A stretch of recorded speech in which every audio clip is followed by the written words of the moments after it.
So, my goal by the end of this video is to teach you something you didn't know about Pokemon, something even the most seasoned of Pokemon fans wouldn't know. I'm also going to be throwing in one lie so that when people comment, I already knew everything in this video, I know they're full of shit! Just kidding, I wouldn't do that to you. Or would I? Anyways, it's time to dive right into these Pokemon facts. I must admit, even I didn't know some of these, so hopefully you learned something new as well. Weedle, our beloved little bug type, has the lowest base stat total out of all poison type Pokemon. Pretty sad, I know, but something even sadder is the fact that Weedle is the only Pokemon unable to learn any normal type moves. Like, at all. Absolutely none. Are you kidding me? Sorry, buddy. The Team Flare admins from X and Y are based off of Solar Flare levels. Those levels being A, B, C, M, and X, with A being the weakest and X being the strongest. Those letters just so happen to be the initials of the admins and are also the order they appear in, their names being Aliana, Brioni, Celosia, Mabel, and Xerosic. In Generation 3 and 4, pressing the start button during a double battle will actually display your Pokemon's HP in numbers. I somehow never knew this, so this just kind of blew my mind. I bet there's a ton of you as well who didn't know. There's an actual animation of berries growing in Ruby, Sapphire, and Emerald. Whenever a berry reaches a new stage, it flashes and sparkles for about 1 or 2 seconds. Seeing this is extremely difficult, as it could take hours or even days for the berry to grow depending on which berry it is. Also, nobody grows berries. Archeop's base stat total is 567, which just so happens to be its national dex number. This makes it the only Pokemon whose national dex number matches its base stat total. Ghost-type moves are actually the most accurate out of all the typings. Every Ghost-type move is either 100% accurate or never misses, until the Isle of Armor anyway. This trend was ruined by Poltergeist, which has a 90% accuracy. In contrast, Rock-type moves have the worst accuracy. Only 4 Rock-type moves have 100% accuracy, which is less than any other type, which shouldn't really be surprising. Rock-type moves do kinda suck. Apparently, Volibee is wearing dead Pokemon bones, and no, it's not an eggshell like I originally thought. Its Pokédex entry confirms that it is in fact bones. When Mandibuzz sits on Volibee to keep it warm, the jawbone around Mandibuzz's waist fits together with Volibee's bone to form an upside-down skull. Kinda eerie. I wonder which Pokemon's bones these are. Piers' Obstagoon has 252 EVs in defense and special defense. This is the only Pokemon outside of battle facilities to have any EV investments. This is probably to compensate for the fact that Piers can't Dynamax his Pokemon. Or maybe he's just a VGC champion, I don't know. In Kanto, the gym orders actually have a pattern. Each gym leader has an advantage over the previous gym leader in some way, with the only exception being between the 6th and 7th gym. In Johto, however, the gym order is the opposite, with the gym leaders having a disadvantage over the previous gym leader, with the only exception being the 2nd and 3rd gym. Pretty cool.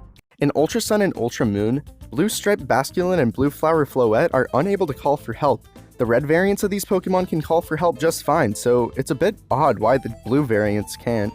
In X and Y, there were plans to have a translation machine within Pokemon-Ami, which could convert Pokemon cries into dialogue. This would allow the player to understand what their Pokemon is saying.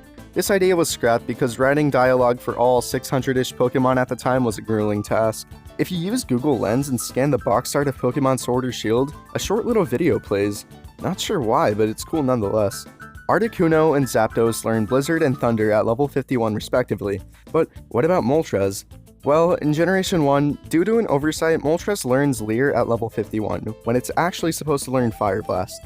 The reason this happened is because Leer and Fire Blast are listed right next to each other in the game's code. Each odd-numbered generation so far has introduced a new mushroom Pokemon, these Pokemon being Paris and Parasect, Shroomish and Breloom, Foongus and Amoonguss, and finally Morlul and Shiinotic. These Pokemon are the only ones capable of learning Spore. It's possible for an egg to hatch shiny on one cartridge, but not on another. That's because the egg uses the ID and SID of the trainer that picked it up, but switches ID and SID to the trainer that eventually hatches it. Even stranger, this means that the egg can be shiny during the hatching animation, but be normal when the Pokemon is checked in the menu, and vice versa.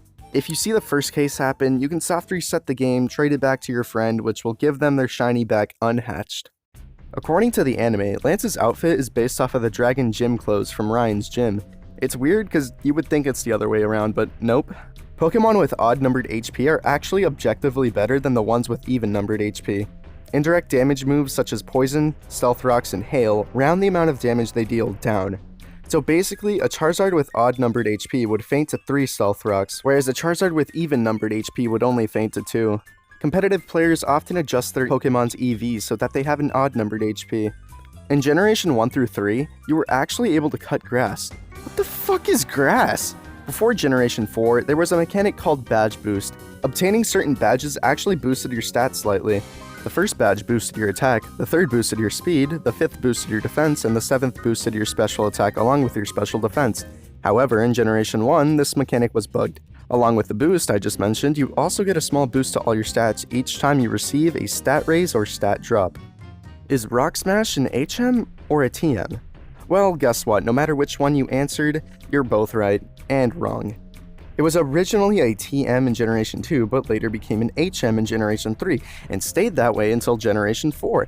Then Gen 5 decided to make it a TM again, and that carried over into X and Y, but then Oras decided to make an HM again.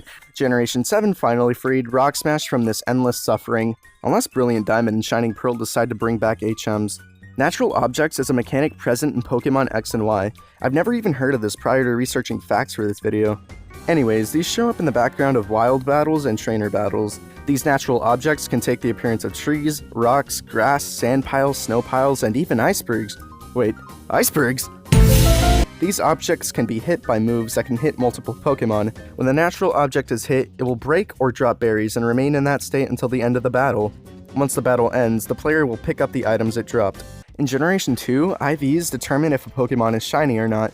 Hidden Power's type is also determined by IVs, and as a result, a shiny Pokemon's hidden power in Generation 2 can only be Grass type or Dragon type. In Pokemon Yellow, the evolution of your rival's EV depends on the outcome of your first 2 battles with them, those being the battle outside of Oak's Lab and the one on Route 22. The battle on Route 22 is actually optional, but skipping it is considered as a loss. Losing both battles will result in it evolving into a Vaporeon. If you only win one battle, it'll evolve into a Flareon. Winning both battles results in it evolving into Jolteon. It doesn't just end there though, your rival also has the option of having 2 of these 3 Pokemon, Magneton, Cloyster, and Ninetales. His evolution determines which of these Pokemon is excluded from his team. Silvally was originally supposed to be able to learn all 3 Pledge moves.